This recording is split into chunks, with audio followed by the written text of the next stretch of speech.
Good afternoon welcome to good health. Piles fistula fissures సమస్యతో బాధపడుతున్నారా? Piles fistula fissures వలన కలిగే అనారోగ్య సమస్యలేంటి? వీటికి హోమియోపతిలో ఎటువంటి చికిత్స అందుబాటులో ఉంది మనకు తెలియజేయడానికి హోమియోకేర్ ఇంటర్నేషనల్ డాక్టర్ మౌనికా గుప్తా గారు మనతో పాటు ఉన్నారు. వారిని అడిగి మరిన్ని విషయాలు తెలుసుకుందాం. High doctor, good afternoon. Good afternoon అండి. ఓకే డాక్టర్, ముందుగా చెప్పండి, అసలు పైల్స్ రావడానికి రీజన్స్ ఏంటి అండ్ ఎన్ని టైప్స్ ఉంటుంది? సో జనరల్గా పైల్స్ అనేది మనకి తెలుగులో చెప్పాలంటే అర్షమలలుగా చెప్పుకోవచ్చు అనమాట. సో మన బాడీలో మనకి పిరుదుల భాగంలో మనకి హిమరాయిడల్ కుషన్స్ అని ఉంటాయండి. సో ఎప్పుడైతే దాని మీద కంటిన్యూస్గా ప్రెషర్ పడడం కానివ్వండి, లేకపోతే ఒత్తిడి ఉండడం వల్ల కానివ్వండి, చిన్న చిన్నగా పింపుల్స్ లాగా ఫామ్ అవుతూ ఉంటాయి. సో దీన్ని మనము పైల్స్ కానివ్వండి, లేకపోతే హిమరాయిడ్స్ అనేసి కానివ్వండి, లేకపోతే అర్షమలలు అని కానీ అంటూ ఉంటాం. సో జనరల్గా ఇది ఇంటర్నల్ అండ్ ఎక్స్టర్నల్ అనేసి 2 టైప్స్ ఉంటుందన్నమాట. సో ఇంటర్నల్ పైల్స్ అన్నట్టు చెప్పుకున్నట్టయితే కనుక మనకి పిరుదుల లోపల భాగంలో ఉంటుంటాయి, పెయిన్ఫుల్గా ఉంటాయి, అప్పుడప్పుడు బ్లీడింగ్ ఉండడము, ఇవన్నీ కూడా చూస్తూ ఉంటాం. అండ్ ఎక్స్టర్నల్ పైల్స్ వచ్చేసి మనకి కూర్చోడానికి ప్రాబ్లమాటిక్గా ఉండడము, కంటిన్యూస్గా సూదితో పొడిచినట్టుగా పెయిన్ ఉండడం, ఇవన్నీ కూడా ఎక్స్టర్నల్ పైల్స్ యొక్క లక్షణాలు అన్నట్టుగా చెప్పుకోవచ్చు. అండ్ ఇంటర్నల్ పైల్స్ వచ్చేసి మనకి గ్రేడ్స్ లాగా డివిజన్ ఉంటుందన్నమాట. గ్రేడ్ 1, గ్రేడ్ 2, గ్రేడ్ 3, గ్రేడ్ 4 అనేసి 4 గ్రేడేషన్స్ ఉంటాయి. సో గ్రేడ్ 1లో వచ్చేసి మనకి పైల్స్ అనేది చిన్నగా ఉండడము, ఆన్ అండ్ ఆఫ్ పెయిన్ ఉండడం, అంటే కంటిన్యూస్గా లేకుండా ఎప్పుడన్నా ఒకసారి దానికి ఆ ప్రాబ్లం రావటము, పెయిన్ఫుల్గా ఉండటము, కూర్చున్నప్పుడు పెయిన్ఫుల్గా ఉండడం, ఇవన్నీ చూస్తూ ఉంటాము. అదే గ్రేడ్ 2 కనుక తీసుకున్నట్టయితే కనుక పెయిన్ అనేది కొంచెం ఇంటెన్సిటీ పెరగడము, అలాగే కంటిన్యూటీ ఉండడము, కొన్నిసార్లు బ్లీడింగ్ ఉండడము, ఇది చూస్తూ ఉంటాం సెకండ్ గ్రేడ్లో. థర్డ్ గ్రేడ్ తీసుకున్నట్టయితే కనుక కంటిన్యూస్గా బ్లీడింగ్ ఉండడము, యాక్టివ్ రెడ్ బ్లీడింగ్ ఉంటుందన్నమాట. అలాగే కూర్చోడానికి నడవడానికి ప్రాబ్లమాటిక్గా ఉండడం, కంటిన్యూస్గా సూదితో పొడిచినట్టుగా పెయిన్స్ ఉండడము, దాంతోపాటుగా పైల్ మాస్ అనేది లోపల నుంచి బయటకి హ్యాంగ్ అవుతూ ఉండడము, ఇవి చూస్తూ ఉంటాము. అండ్ ఫోర్త్ గ్రేడేషన్కి వచ్చినట్టయితే కనుక కంటిన్యూస్గా ఈ పైల్స్ అనేది ఇంటర్నల్ పైల్ కాస్త ఎక్స్టర్నల్ పైల్ మాస్ లాగా బయటకు వచ్చేసి అక్కడే ఉండటము, కంటిన్యూస్గా పెయిన్ ఉండటము, బ్లీడింగ్ ఉండటము, అన్లెస్ అండ్ అంటిల్ మనం మాన్యువల్గా పుష్ చేస్తే కానీ లోపలికి వెళ్ళినట్టుగా పైల్స్ ఉండడంని గ్రేడ్ 4 పైల్స్ అని చెప్తూ ఉంటాం అనమాట. సో మెయిన్గా ఇవి ఉంటాయి. ప్రాబ్లమ్స్ వచ్చేసి మనకి అసలు ఈ పైల్స్ రావడానికి కారణం ఏంటి అని తీసుకున్నట్టయితే కనుక మనకి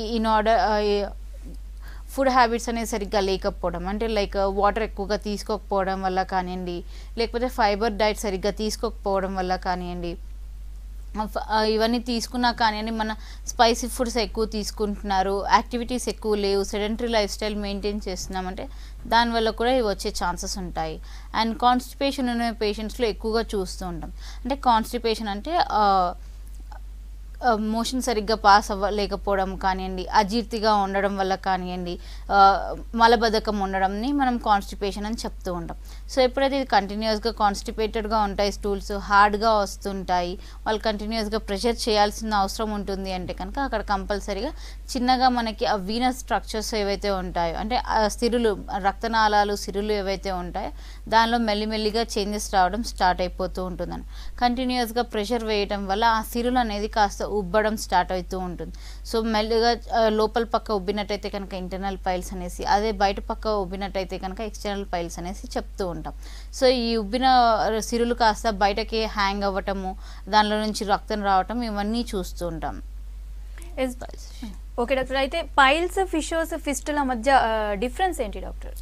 సో పైల్స్ అనేది అర్షమొలలు, అంటే అక్కడ పైల్ మాస్ అనేది కనిపిస్తూ ఉంటుంది అనమాట. అంటే మనకి చిన్నగా పింపుల్స్ మాదిరిగా ఉంటూ ఉంటాయి. అదే ఫిషర్ విషయానికి వచ్చినట్టయితే కనుక ఇది మెయిన్గా మనకి యానోరెక్టల్ సమస్య కాబట్టి మనకి రెక్టమ్ దగ్గర చిన్నగా చిరుగులాగా ఉంటుందన్నమాట. సో ఆ చిరుగుని మనము ఫిషర్ అని చెప్తూ ఉంటాం. ఈ చిరుగు కాస్త ఇంకా డీపెన్ అయిపోయి వేరే ఆర్గాన్కి కూడా కాంటాక్ట్ అవుతుంది, చిన్న ఛానల్ లాగా, అబ్నార్మల్ ఛానల్ లాగా ఫామ్ అయింది అంటే కనుక దీన్ని మనం ఫిస్టులా అని చెప్పొచ్చు అనమాట. సో మెయిన్గా జనరల్గా సిమ్టమ్స్ అన్నిటికీ ఒకేలాగా ఉండడం వల్ల పేషెంట్కి అర్థం కాదనమాట, ఫిషర్ ఏంటి, ఫిస్టులా ఏంటి, పైల్స్ ఏంటి అనేది. సో మెయిన్గా పైల్స్ వచ్చి పైల్ మాస్ ఉంటుంది, అంటే పింపుల్ లైక్ ఫార్మేషన్స్ ఉంటాయి కంపల్సరీగా.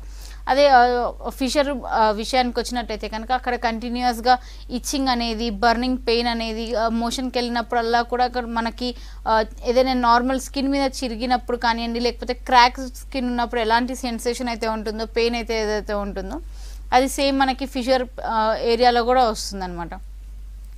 ఫిస్టులాకి తీసుకున్నట్టయితే కనుక అక్కడ కంటిన్యూస్గా పస్ డిశ్చార్జ్ ఉంటుంది. అంటే లైక్ ఎల్లోయిష్ షేడ్లో ఉన్న లిక్విడ్ పాస్ అవ్వడం కానివ్వండి, లేకపోతే పస్ అని చెప్తుంటాం. సో ఇది కంటిన్యూస్గా డిశ్చార్జ్ అవ్వడం వల్ల కానివ్వండి, లేకపోతే ఏదైనా ఇన్ఫెక్షియస్ కాజింగ్ థింగ్స్ ఉన్నా కానివ్వండి, మనకు కంటిన్యూస్గా బ్లడ్ ఇంకా పస్ రెండు రిలీజ్ అవుతూ ఉంటాయి. అక్కడ నుంచి డిశ్చార్జ్ అవ్వడం వల్ల ఆ ఏరియా అంటే తడిగా ఉండడము, డిస్కంఫర్ట్ ఉండడము, కంటిన్యూస్గా పెయిన్ ఉండటం, ఇవన్నీ కూడా ఫిస్టులా ఒక లక్షణాలు అన్నట్టుగా చెప్పుకోవచ్చు. Yes doctor, piles, fissures, fistula వీటి మూడిట్లో పెయిన్ దేనిలో ఎక్కువగా ఉంటుంది? సో ఇప్పుడు పైల్స్ అనేది మనకి ఎక్స్టర్నల్ మాస్ కాబట్టి మనము కూర్చున్నప్పుడు, లేచినప్పుడు, నడిచినప్పుడు అటువంటి యాక్టివిటీస్ చేసినప్పుడు మాత్రమే మనకు పెయిన్ ఉండే ఛాన్సెస్ ఉంటూ ఉంటాయి. కాకపోతే ఫిషర్లో ఎలా ఉంటుందంటే ఓన్లీ డెఫెకేషన్, అంటే మోషన్ పాస్ చేయడానికి ట్రై చేసినప్పుడు మాత్రమే అక్కడ పెయిన్ అనేది ఉంటుంది. రెగ్యులర్ బేసిస్ మీద మనకు ఆ పెయిన్ అనేది ఉండదు.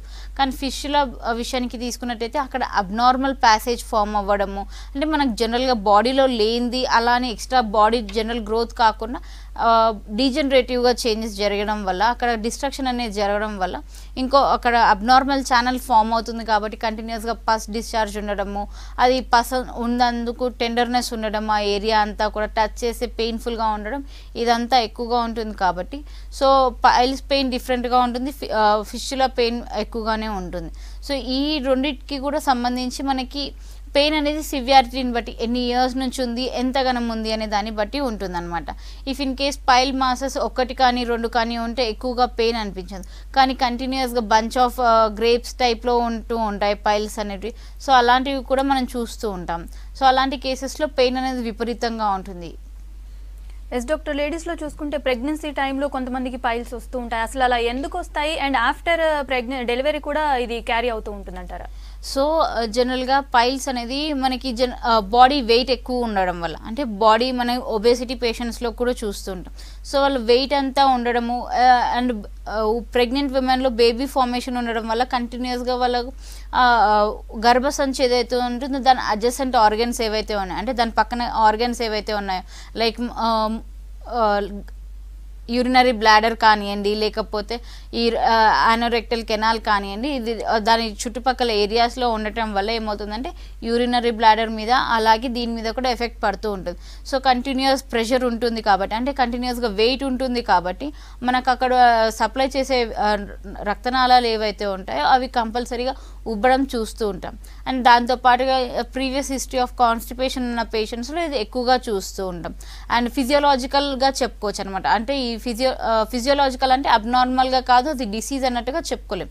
ఇది ఫిజియోలాజికల్గా నార్మల్గానే జరుగుతుంది, మళ్ళీ అవంతలకు అవే వెళ్ళిపోతూ ఉంటాయి. కొంతమంది పేషెంట్స్లో మాత్రమే if in case constipation problems start అయినా కానివ్వండి, లేకపోతే వాళ్ళ ఇమ్యూన్ సిస్టమ్ వీక్గా ఉన్నా కానివ్వండి, దానికి రిట్రాక్ట్ అయ్యే కెపాసిటీ లేకపోతే కనుక అవి అలాగే కంటిన్యూ అవుతూ ఉంటాయి. సో దానికి కంపల్సరీగా మెడికేషన్ అవసరం అవుతుంది. ఎస్ డాక్టర్, మీరు ఇందాక కూడా చెప్పారు కాన్స్టిపేషన్ ఉన్న వాళ్ళకు పైల్స్ వచ్చే ఛాన్స్ ఉంది అనేసి. అయితే వాళ్ళు ఎలాంటి జాగ్రత్తలు తీసుకోవాలి అండ్ ఎలాంటి ఫుడ్ తీసుకోవాలి? సో కాన్స్టిపేషన్కి మెయిన్గా, అంటే మలబద్ధకానికి మెయిన్గా రీజన్ మనకి మన మ్యూకస్ మెంబ్రెయిన్స్ ఏవైతే ఉంటాయో, అంటే మన డైజెస్టివ్ ట్రాక్ట్ ఏదైతే ఉంటుందో దానికి ఎండ్ పార్ట్ వచ్చేసి యానోరెక్టల్ కెనాల్ అన్నట్టుగా చెప్పుకోవచ్చు. సో ఎక్కడి నుంచి అయితే మనకి మౌత్ నుంచి స్టార్ట్ అవుతుందో అదంతా, ఆ ఏరియా అంతా కూడా మనకి మ్యూకస్ మెంబ్రెయిన్స్తో కవర్ అయి ఉంటుంది. సో ఎప్పుడైతే కూడా మనం వాటర్ తీసుకుంటూ ఉంటామో, లేకపోతే ఫైబర్ ఫుడ్ ఎక్కువగా తీసుకుంటూ ఉంటామో, ఆ ఏరియా అంతా కూడా తేమగా ఉంటుంది. కాబట్టి మనకి మోషన్ అనేది బవల్స్ మూమెంట్స్ అయ్యడము కానివ్వండి, లేకపోతే మోషన్ పాస్ చేయడం కానివ్వండి ఈజీగా ఉంటుంది. ఎప్పుడైతే వాటర్ సరిగ్గా కన్స్యూమ్ చేయరో, డ్రైనెస్ ఎక్కువగా ఉంటుందో బాడీలో, వాళ్ళలో మనం ఈ కాన్స్టిపేషన్ ప్రాబ్లం అనేది చూస్తూ ఉండొచ్చు. సో అలా డ్రైనెస్ని తగ్గించుకోవడానికి వాటర్ ఇంక్లూడ్ చేసుకోవాలి, డైట్లో వాటర్ ఇంక్లూడ్ చేసుకోవాలి. దాంతోపాటుగా ఫైబరస్ ఫుడ్, అంటే మనకి పీచు పదార్థాలు ఎక్కువగా ఉన్న ఫుడ్ తీసుకోవడం వల్ల కూడా మనకి ఈ మూమెంట్ ఆఫ్ ద ఫీకస్ ఏదైతే ఉంటుందో ఈజీగా అవుతుంది అనమాట. సో ఫైబర్ ఫుడ్ అలాగే వాటర్ ఎక్కువగా తీసుకోవాలి. మసాలా ఫుడ్స్ ఏవైతే ఉంటాయో, లేకపోతే స్పైసీ ఫుడ్, మనకు మించిన మసాలాస్ కానివ్వండి, స్పైసెస్ కానివ్వండి తీసుకున్నప్పుడు కూడా మన బాడీలో చేంజెస్ జరుగుతూ ఉంటాయి. సో అలాంటివి కొంతవరకు అవాయిడ్ చేయాల్సింది ఉంటుంది. ఎస్ డాక్టర్, నెక్స్ట్ కాల్ తీసుకుందాం. హలో హసీనా గారు. ఎస్ చెప్పండి, మీ ప్రాబ్లం ఏంటి? డాక్టర్ గారు ఉన్నారు. మేడం నాకు చెప్పండి, డాక్టర్ గారు ఉన్నారు, మాట్లాడండి. మేడం నాకు బయటపడింది మేడం. ఏంటండి? ఫైల్ ఒకటి బయటపడి ఉంది. ఓకే. సైడ్ పక్కన కొద్దిగా మంట పోతుంది. ఓకే అండి. హసీనా గారు టీవీ వాల్యూమ్ తగ్గించి మాట్లాడండి. టీవీ వాల్యూమ్ తగ్గించా మేడం. చెప్పండి. బయట ఫైల్ ఒకటి పడి ఉంది, సైడ్ కొద్దిగా పగిలి ఉన్నాయి మేడం నాకు. ఓకే అండి. అది దేని వల్ల మేడం? దాన్ని ఫిషర్ అంటారమ్మా. సో మీకు కంటిన్యూస్ గా మోషన్ ప్రాబ్లం ఏదైనా ఉందా? ఫ్రీగానే వస్తుంది మేడం నాకు. ఫ్రీగానే వస్తుంది. కంటిన్యూస్ గా కూర్చొని పని చేస్తూ ఉంటారా మీరు? అంటే ఇంట్లో పని, అంట్లని కొట్టాలని, పిల్లలు ఉన్నారు 2. రీసెంట్ గా డెలివరీ ఏమన్నా అయిందా? 10 months అయింది మేడం నేను డెలివరీ అయ్యి. సో డెలివరీ టైంలో వచ్చినాయా ఇది పైల్స్? లేదు లేదు, డెలివరీ అయ్యాక 4 నెలలకు వచ్చాయి నాకు. ఓకే. సో వాటర్ సరిగా కన్స్యూమ్ చేయకపోయినా కానివ్వండి, లేకపోతే మనము కంటిన్యూస్గా ఇప్పుడు 10 months అంటున్నారు కాబట్టి ఇంతకు ముందు మీరు రెస్ట్ తీసుకోవడం వల్ల కానివ్వండి, లేకపోతే ఇమ్యూన్ సిస్టమ్ వీక్గా ఉండడం వల్ల కానివ్వండి, లేకపోతే ఇంతకుముందు పాస్ట్ హిస్టరీలో ఇఫ్ ఇన్ కేస్ మీకు ఇట్లాంటి సమస్య ఉన్నా కానివ్వండి మళ్ళీ రిపీట్ అయ్యే ఛాన్సెస్ ఉంటాయి. సో మీకు చిరుగులాగా ఉంది అంటే దాన్ని ఫిషర్ అంటారమ్మా. సో ఈ చిరుగు మనకు జనరల్గా కాన్స్టిపేషన్ అంటే మలబద్ధకం ఉన్న వాళ్ళలో చూస్తూ ఉంటాము, లేకపోతే ఎక్కువగా స్ట్రెయిన్ చేసి కంటిన్యూస్గా కూర్చొని ఉండే వాళ్ళలో ఎక్కువగా చూస్తూ ఉంటాము ఈ problem. Yes doctor, next call తీసుకుందాం. హలో ప్రసాద్ గారు. ఎస్ చెప్పండి, మీ ప్రాబ్లం ఏంటి? మేడం నాకు ఫిస్టులా అయ్యి 5 సంవత్సరాల క్రితం సర్జరీ అయింది మేడం. ఓకే అండి. ఇప్పుడు నాకు కొద్దిగా తడిగా అనిపించినట్టు స్మెల్ కూడా వస్తుంది మేడం. ఓకే. తడి స్మెల్ గా ఉంది. అయితే హోమియోపతి లో ఏమైనా ట్రీట్మెంట్ మందుల ద్వారా ఆపరేషన్ చేయగలుగుతారా? కంప్లీట్ గా అండి. సో మీకు ఆల్రెడీ ఆపరేషన్ అయింది కానీ మళ్ళీ రిపీట్ అవుతుంది అంటే యాక్చువల్గా మనకి ఫిషర్ కానివ్వండి, పైల్స్ కానివ్వండి, ఫిస్చులా కానివ్వండి రిపీటింగ్ ఉంటాయి అన్నమాట. సో ఒకసారి తగ్గిపోయింది అనుకొని మళ్ళీ ఊరుకుంటే కనుక ఫర్దర్గా మళ్ళీ రిపీట్ అవుతూ ఉంటాయి. సో ఇలాంటి వాటికి ఎప్పుడైతే మనం కాన్స్టిట్యూషనల్ ట్రీట్మెంట్ ఇస్తామో అంటే ఫ్రమ్ ద రూట్ లెవెల్ నుంచి మనము కరెక్షన్ ఎప్పుడైతే చేస్తామో మళ్ళీ రాకుండా ఉంటాయి సార్. మన హోమియోకేర్ ఇంటర్నేషనల్లో కాన్స్టిట్యూషనల్ ట్రీట్మెంట్స్ అవైలబుల్గా ఉన్నాయి. మీ సమస్య కంప్లీట్గా తగ్గిపోయేలా ఉంటుంది. మీ నియరెస్ట్ బ్రాంచ్ని సంప్రదించండి. ఎస్ ఓకే డాక్టర్, ప్రెగ్నెన్సీ టైంలో లేడీస్ హోమియోపతి వాడచ్చు అంటారు, ఎందుకంటే ఆ టైంలో చాలా జాగ్రత్తగా ఉంటారు మెడిసిన్స్ విషయంలో. అయితే హోమియో వాడచ్చు అంటారా? సైడ్ ఎఫెక్ట్స్ ఏమన్నా ఉంటాయా? లేదండి, మనం హోమియో మెడిసిన్స్ తోటి ఎటువంటి సైడ్ ఎఫెక్ట్స్ ఉండవు. చిన్న పిల్లల దగ్గర నుంచి ముసలి వాళ్ళ వరకు ఈవెన్ ప్రెగ్నెంట్ ఉమెన్స్ ఎవరైనా కూడా వాడుకోవచ్చు. ఎటువంటి సైడ్ ఎఫెక్ట్స్ ఉండవండి మన మెడిసిన్స్ తోటి. సో ఇఫ్ ఇన్ కేస్ మన మెడిసిన్స్ తీసుకోవడం వల్ల వాళ్ళకి కొంతవరకు హెల్ప్ఫుల్గా ఉంటుంది, ప్రెగ్నెన్సీ టైంలో లేబర్ కూడా కొంతవరకు ఈజీగా అవుతుంది అన్న వాళ్ళలో కంపల్సరీగా తీసుకోమని అడ్వైస్ చేస్తూ ఉంటాం. అండ్ ఇప్పుడు ఇమ్యూనిటీ బూస్టర్స్ కూడా మనం ప్రెగ్నెన్సీ ఉమెన్స్లో కూడా తీసుకోమని చెప్తూ ఉంటాం. ఎస్ డాక్టర్, డయాబెటిక్ పేషెంట్స్ తీసుకుంటే వాళ్ళు చాలా వరకు పైల్స్తో ఇబ్బంది పడుతూ ఉంటారు. వాళ్ళు అలా ఎందుకు జరుగుతుంది అండ్ వాళ్ళు ఎలాంటి జాగ్రత్తలు తీసుకోవాలి? సో డయాబెటిక్ హిస్టరీ ఉన్న వాళ్ళలో వాళ్ళకి డయాబెటీస్లో మనకి మెయిన్గా పాలిడిప్సియా, పాలియూరియా అని చెప్తుంటాం. అంటే అధిక దాహం, అధిక మూత్రం వస్తూ ఉంటుంది. సో వాళ్ళు ఎక్కువగా వాటర్ కన్జ్యూమ్ చేయడానికి వాటర్ కన్జ్యూమ్ ఎక్కువగా చేస్తున్నారంటే వాళ్ళ బాడీ ఎక్కువగా కోరుకుంటుంది. అంటే ఇట్స్ థ్రైవింగ్ ఫర్ ఇట్ అనమాట. సో ఎప్పుడైతే కంటిన్యూస్గా డ్రైనెస్ ఏర్పడిపోతూ ఉంటుందో వాళ్ళలో కొంతవరకు మనం ఈ కాన్స్టిపేషన్ సమస్య చూస్తూ ఉండొచ్చు. సో అలా డ్రైనెస్ ఉండడం వల్ల కాన్స్టిపేషన్ కానివ్వండి, లేకపోతే మన కంటిన్యూస్గా మెడికేషన్ వాడడం వల్ల కూడా కాన్స్టిపేషన్ వచ్చే ఛాన్సెస్ ఉంటుంది. సో వాళ్ళలో మనం ఈ పైల్ సమస్య చూస్తుంటాం. సో ఎవ్రీ టైం ప్రతి ఒక్క డయాబెటీస్ పేషెంట్స్లో మనం ఈ పైల్ సమస్య చూస్తాము అనేది లేదు. కాకపోతే ఇఫ్ ఇన్ కేసు వాళ్ళకి మెడిసిన్స్ ద్వారా వాళ్ళకి కాన్స్టిపేషన్ ఏర్పడుతుంది, లేకపోతే వాళ్ళకి కంటిన్యూస్గా దాహం ఎక్కువగా ఉంటుంది అంటే కనుక వాళ్ళకి కంపల్సరీ పైల్స్ చూస్తూ ఉంటాం. దీనికి కూడా మన హోమియోకేర్ ఇంటర్నేషనల్లో కంప్లీట్ ట్రీట్మెంట్స్ అవైలబుల్గా ఉన్నాయి.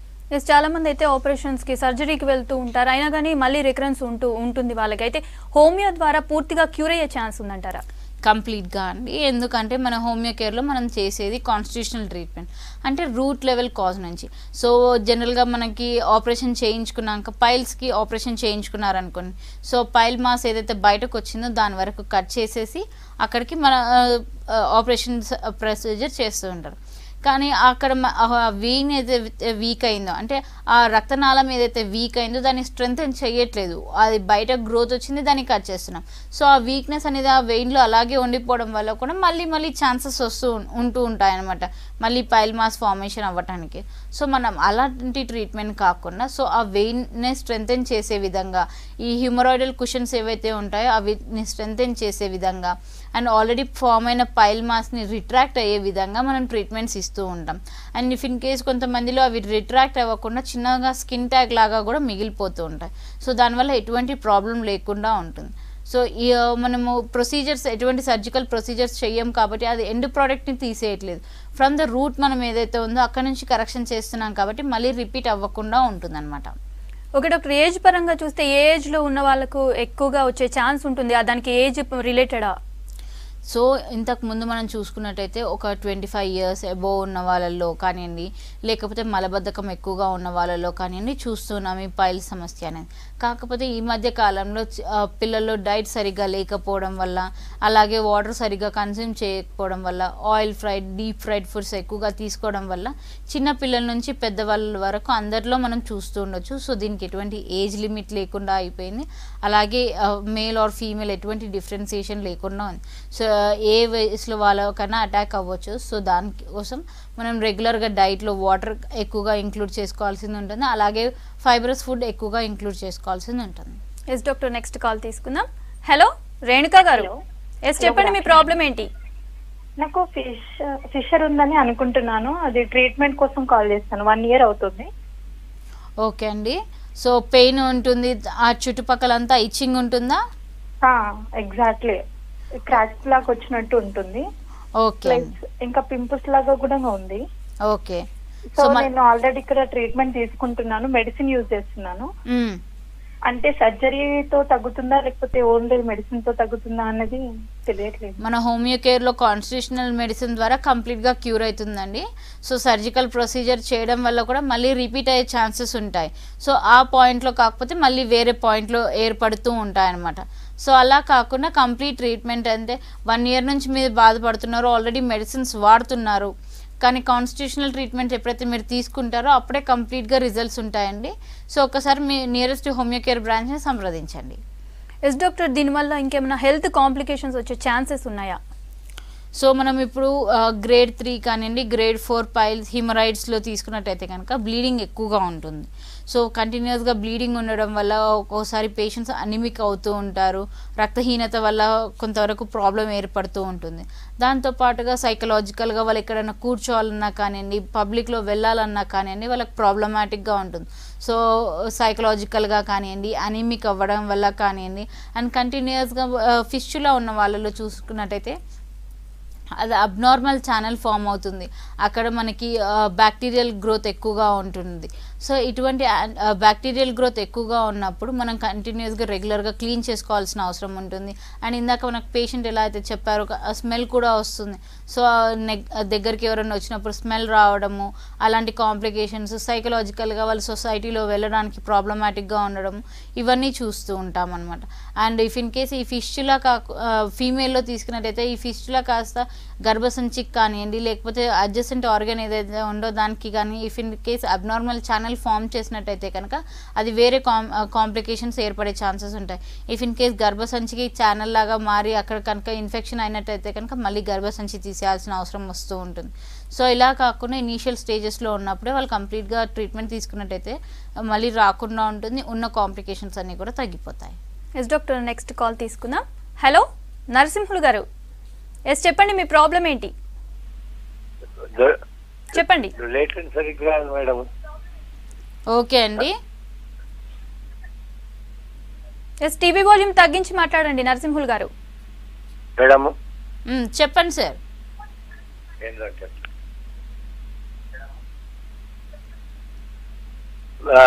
దొడ్డికి సరిగ్గా రాదు మేడం. ఓకే అండి, ఎప్పటి నుంచి అండి? 2-3 రోజులు రాదు. ఓకే, షుగర్ బీపీ ఏమైనా ఉన్నాయా సార్? బీపీ ఉంది, షుగర్ లేదు. ఓకే, ఇది ఇప్పుడు నుంచి ఉన్న ప్రాబ్లమా, చాలా ఏళ్ళ తరబడి ఉన్న ప్రాబ్లమా?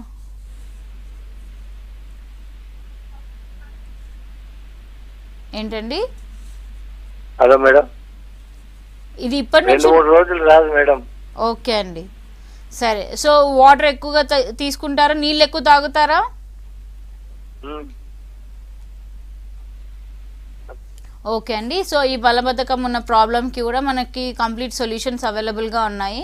ఇఫ్ ఇన్ కేస్ వాటర్ ఎక్కువగా తీసుకోవట్లేదు అండ్ ఓల్డ్ ఏజ్కి రిలేటెడ్గా కూడా మనకి కాన్స్టిపేషన్ వచ్చే ఛాన్సెస్ ఉంటాయి. సో దీనికి కూడా మన హోమియోకేర్ ఇంటర్నేషనల్లో కంప్లీట్ ట్రీట్మెంట్స్ అవైలబుల్గా ఉన్నాయి సార్. మీ నియరెస్ట్ బ్రాంచ్ని సంప్రదించండి. ఎస్ డాక్టర్, నార్మల్ పర్సన్కి పైల్స్ ఇలాంటివి వచ్చిన దానికి ఇప్పుడు మీరు అన్నట్టు బీపీ కానీ షుగర్ ఇలాంటి వ్యాధులు ఉన్న వారికి వచ్చిన దానికి ఎలాంటి కాంప్లికేషన్ ఉంటుంది, వాళ్ళకి ఇబ్బందులు ఏమైనా ఎదురవుతాయంటారా? సో సపరేట్గా వీటికి కాంప్లికేషన్ అనేది ఉండదు కానివ్వండి. ఇఫ్ ఇన్ కేస్ డయాబెటీస్ పేషెంట్స్లో తీసుకున్నట్టయితే కనుక హీలింగ్ కెపాసిటీ అనేది కొంతవరకు తక్కువగా ఉంటుంది. కాబట్టి మనం ఎంత మెడిసిన్ ఇచ్చినా కానివ్వండి, ఇఫ్ ఇన్ కేస్ ఫిష్లా ఉంటే కనుక వాళ్ళకి ఇన్ఫెక్షన్ అయ్యే ఛాన్సెస్ ఎక్కువగా ఉంటాయి అనమాట. అంటే నార్మల్ పర్సన్లో ఇన్ఫెక్షన్ ఇఫ్ ఇన్ కేస్ 1% ఉంటే డయాబెటీస్తో బాధపడే వాళ్ళలో ఇట్స్ లైక్ 3% 4% ఎక్కువగా ఛాన్సెస్ ఉంటాయన్నమాట.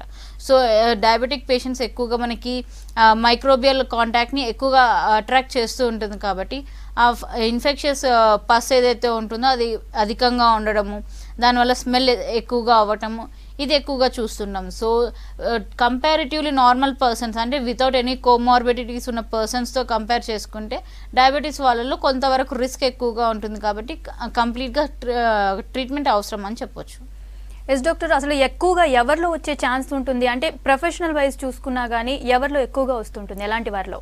Most of the times sedentary life style ఉన్నవాళ్ళు, అంటే ఎటు లేకుండా ఉండడము, కంటిన్యూస్గా సిస్టమ్ వర్క్ చేయడం వల్ల కానివ్వండి, లేకపోతే వాటర్ కొంతమంది లైక్ బయట వర్క్ చేసేవాళ్ళు, ఫీల్డ్ వర్క్ చేసేవాళ్ళు మళ్ళీ వాటర్ తీసుకుంటే మళ్ళీ యూరిన్ పాస్ చేయాల్సి వస్తుంది అనేసి కొంతవరకు చాలా వరకు ఆ వాటర్ అవాయిడ్ చేసే వాళ్ళు ఉంటారు.